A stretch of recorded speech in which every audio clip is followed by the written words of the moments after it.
नमस्कार दोस्तों, अगर आप अपने जीवन को आनंदपूर्ण तरीके से जीना चाहते हैं तो आपको आज बताई जाने वाली 2 प्रैक्टिसेस को करना अति आवश्यक है।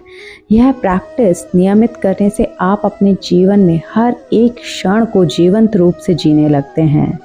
आज जिस आनंद की मैं बात कर रही हूँ वह आपके अंदर ही है, बस उसे खोजने की ज़रूरत है, ना कि आपके पास जो भौतिक वस्तुएं हैं उनमें वह आनंद है।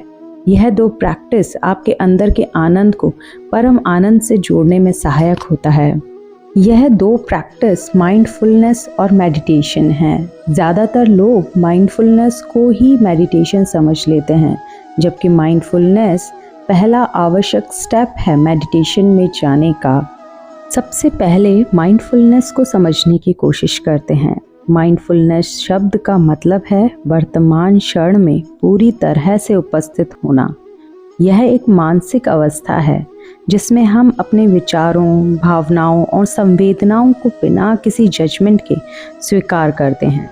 जो जैसा है उसे वैसा स्वीकार करना, उसमें कुछ भी गलत और सही को ढूंढने का प्रयास ना करना।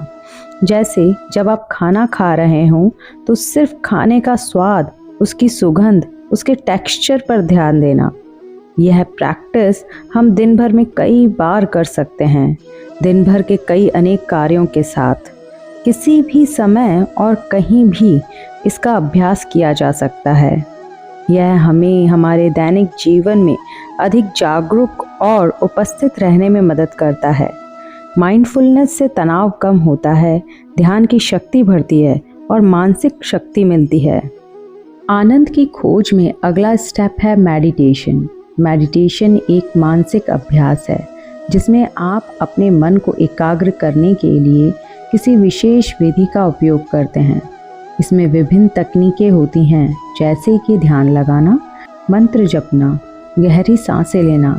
यह प्रैक्टिस दिन में कम से कम 10 मिनट के लिए की जानी चाहिए। इसके लिए आवश्यक है एक स्थान जो कि शांत हो और आप वहाँ स्थिर होकर मेडिटेशन कर सकें। आप इसके निरंतर प्रयास से अपने जीवन में क्वालिटी ऐड करने लगते हैं। मेडिटेशन मस्तिष्क को शांत और अधिक केंद्रित बनाकर हमारे कार्य क्षमता में सुधार करती है, चिंता और अवसाद को कम करता है।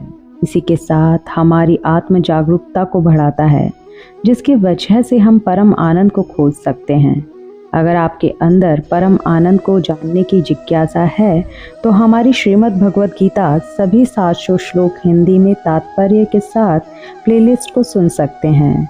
एग्नेस थॉमस अपनी किताब wake up to the joy of you mindfulness और मेडिटेशन के अंतर को बहुत अच्छे से समझाते हैं। तो दोस्तों, माइंडफुलनेस और मेडिटेशन दोनों ही हमारे जीवन को आनंदपूर्ण और संतुलित बना सकते हैं। आज ही इसे अपने जीवन में शामिल करें और महसूस करें उस बदलाव को। अगर आपको यह वीडियो पसंद आया हो तो लाइक करें, सब्सक्राइब करें और वीडियो को शेयर करें। हरे कृष्णा।